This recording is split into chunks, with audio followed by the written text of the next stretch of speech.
Our musical director back here from the Lower East Side of New York City.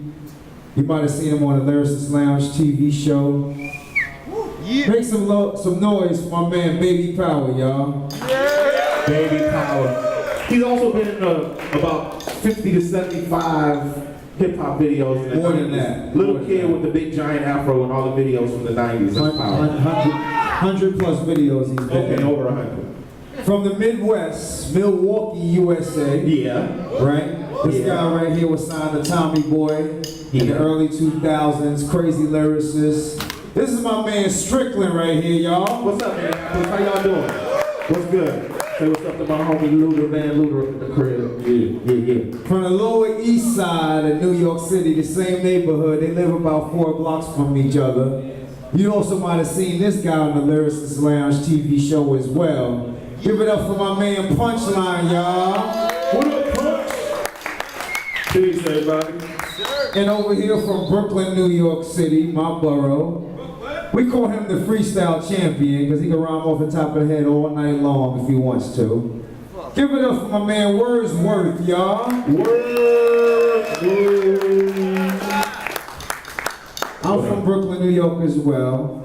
I've been in the game since 1988. I go by the name of MASTA Ace. Nice to meet y'all. What up, Ace?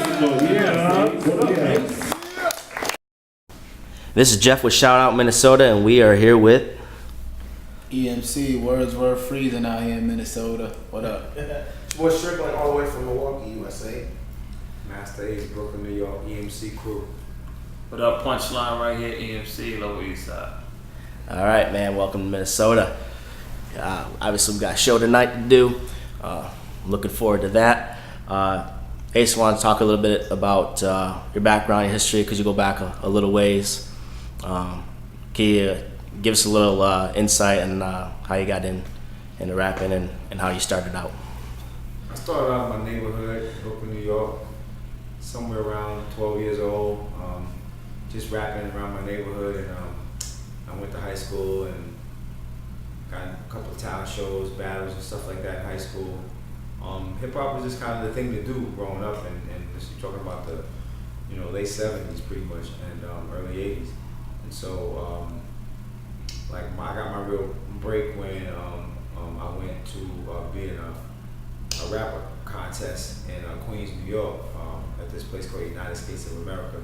I won first prize, and the first prize was 6 hours of studio time with at that time very famous producer Marley Marl, and I went to his studio and I recorded my first demo from that contest that I won. He liked what he heard and decided to ask me to be a part of a compilation album that he was putting out called Marley Marl in Control Volume 1. I wound up having 2 songs on there, and being on the 3rd song, which turned out to be a classic posse cut, The Symphony, which we shot a video for. And once that video was shot and people saw my name across the screen and my face, my career just took off at that point. Give us your view on what how the industry has progressed compared to how it used to be.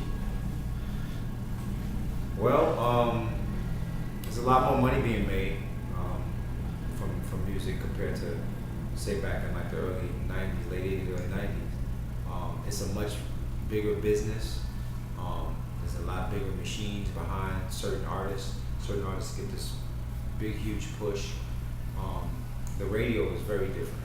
I think that's the big difference, because when I was coming up in the 90s, like, you turn on the radio and you would hear a wide range of types of rap music, from party records to, Public Enemy, talking about Fight the Power. It was a good mixture of types of rap artists that were on the radio back then, and now it's kind of very much one-dimensional. Everybody's kind of rapping about the same thing. If it's not, money, girls, guns, diamonds, drugs, it pretty much doesn't make it on the radio, and that's the big difference to me.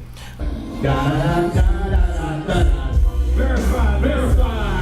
Yeah, I'm here to inflict damages on all these amateurs who think they want a piece of me like managers. Get the guards has advantages, cause everybody know it's easy to get paid like sandwiches. All I need is a DJ and some make a mixed crowd go nuts. First I spit it, then everybody know I shit it. Won't admit it, so I bounce like old struts. Let me break it down for y'all like machinery. eMC seem to be the best on the scene to me. All of us, 4 of us on a tour bus. Yeah, and that's a good look like scenery. That's our face on the postcard, those was. Look at us, point at us, and say those are. You know why? It's all in the mind. So watch us before this is time. It's the rest of that we all is swine for the morning tonight. And it's all in the mind. Verified. It's all in the mind. Yeah. So watch us before this is time. It's the rest of that we all is swine for the morning tonight. And it's all in the mind. I'm from the Midwest. My slang can tell the whole story. I hate when old niggas be living off their old glory. When y'all was high, JFK was probably still alive. That's where the Kendrick, these niggas just trying to kill my vibe. Last album I was pissed, now I'm pissed off. Like when the top of your drink's too hard to twist off. You can miss me with your overrated hour show. I'd rather watch paint dry or damn flower grow. Since we here, let's get a bunch of shit clarified. Career's alive, even though you niggas swear it died. It's too late to run now, so where to hide? And I tweet better, my shit ain't even verified. Circulating, your respect is what you need to pay. Go right ahead if you got some shit you think you need to say. But if not, shut the fuck up and leave the day. And let the eMC boys properly lead the way.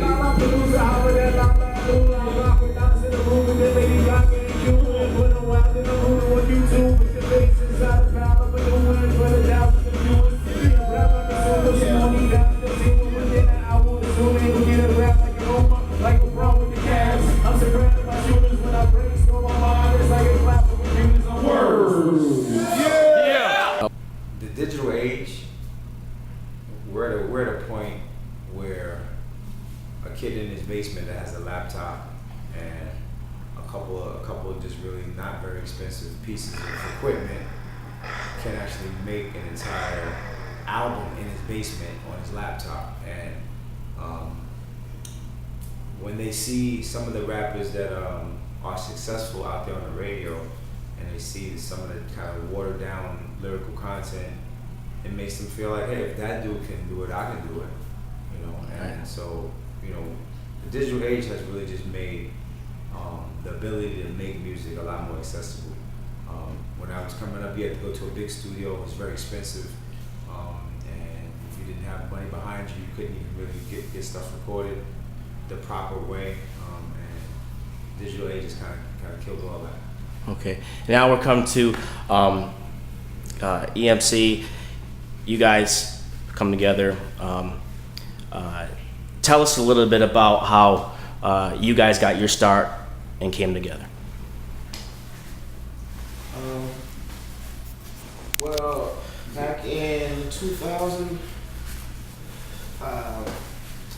Ace emailed me, are doing a mixtape, and long story short, we communicated, and he wound up producing a single for me called The Booth, and he also wound up asking me to be a part of his album, Disposable Arts. And at the same time, these guys were in New York and doing a project for this other guy named JF, and Ace was in the mix of that whole thing, so he asked these guys to be a part of Disposable Arts too. So Okay.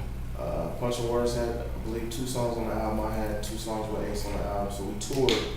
Ace was nice enough to bring us on tour with him when he toured Europe in 2001. It was right after 9/11 happened too, so we got crazy stories about the plane being completely empty and all of that. But, so we toured with Disposable Arts. Same thing for Long Hot Summer. 3 years later, when he put that out, we all had songs on that album. So we have been touring with him for like 5-6 years straight. So the people got familiar with us, very familiar with seeing us on stage together, and the cohesion and the camaraderie. And they said, you guys should do a group album. So we threw a song out there that we had done for a Long Hot Summer, but didn't make the album. And we threw it out on a mixtape just to get a reaction, and the fans loved it. And that was it. Once we got the reaction from the song that we threw out, we came up with a name, went in the studio, recorded the album, and it came out in 2008. Okay. Now you guys are touring now. You got new music coming out soon. Why don't you tell us a little bit about that? Right now we got an EP out that's downloadable. It's called A Turning Point. So you can download it right now and get that. The first single off of that is Charlie Murphy. We shot some videos for some other songs in there that'll be coming out soon. And that is through M3, which is Ace's label / Penalty Sony. So, you know, that EP is out right now and it's getting pretty good feedback. And that's pretty much what we're on this tour for right now, the Northern Exposure Tour. So we've been hitting up Canada and dipping in and out of the States and back up north to Canada. And so we'll be on tour for a couple more weeks, and that's what we've been promoting heavy. With the tour, obviously hitting through Canada and different cities and stuff like that, what have you noticed in the different places you've been? Just the crowds, you know, different type of crowds. You know, being that it's hip hop, kind of get used to the whole New York vibe with majority black faces and everything. But you know, it's a nice mixture of all kind of races that dig the music that we're doing, that we're putting out. You know, from Asians to Caucasians to brothers. You know what I mean? Fight the power. Just in general, just the whole response to everything, and the fact that we're in Canada and seeing the response that we're getting with the new material is real dope. Okay, so the new album's set to drop this winter, you said, Ace. Single coming out shortly? Yeah, well, like Words was saying, we shot videos for a few things off the Turning Point.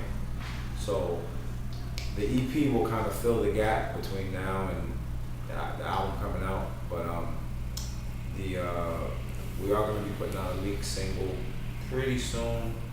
I don't want to say a date yet because stuff happens behind the scenes and stuff gets changed around. So, but we do have the first single. Definitely the first single is coming out probably November, something like that. So that's a bonus. Okay, all right. You want to like spill out anybody that's, you know, that's on the album that not expected? And then we got, and also, we got a great one from Fill the Blanks in Later. See, there you go. I'll fill in later. I can tell you two non-artists that are on the album. Actress Rosie Perez and comedian Tony Rock are both on the album in interesting capacities. I don't want to give away too much, but the album is called The Tonight Show, and it's going to be a fun album. All right, all So right. the album title is called The Tonight Show. There you go. Head start on what's going on. Yeah. How much left do you have on the tour? 2 weeks. Yeah, we're out here till the 21st. 21st. Yeah. And we heading west in Canada, so we're going up to Winnipeg and then heading west. So Wow, Canada- that's a week a- and a half, right? Huh? Like a week and a half, yeah. Yeah, last show's on the 21st. All right, then head back and finish up whatever you got to do with the album and everything like that, and I'll drop out. Europe 9 more in shows. 9 more shows. Europe in Okay. October. All right. How can the fans get a hold of you guys?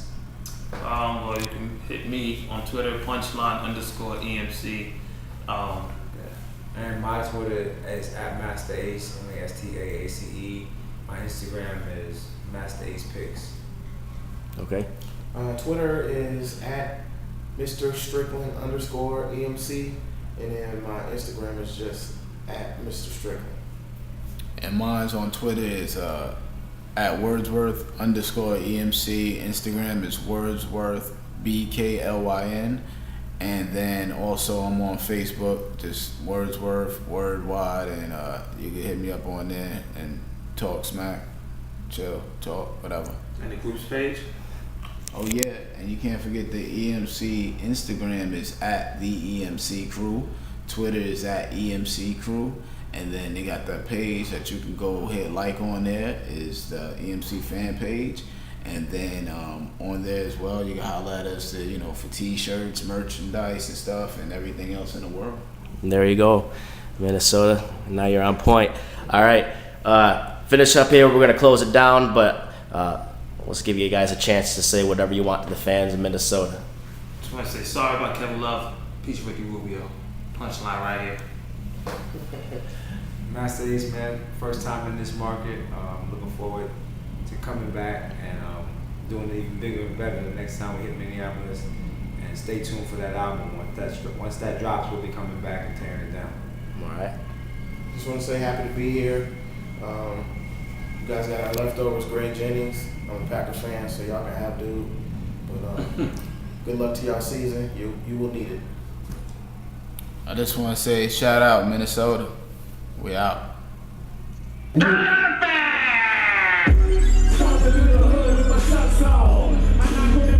Who the fuck's on? I'm trying to find some trouble I can dabble in. I've been traveling, pockets getting fat again. Apparently you niggas don't really get it. Flossing with your shit, thinking I would really hit it. Yeah, she on my line like fish bait. You got a problem, wait, no, let's get the shit straight. STRICKLIN, yeah, I'm better than these rap dummies. Watch the tune, got goons to hold the trap for me. A bunch of wild niggas from the damn Wheezy. Swerving up the block shop, listening to cheesy. Money ain't the thing on some nigga shit. This beat's right up my alley, it's bad niggerish. I tend to get a little belly when I spit the joint, and I'm known to whip a nigga legs till he get the point.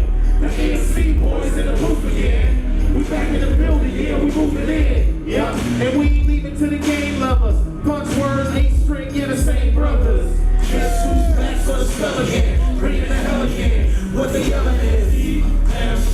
What the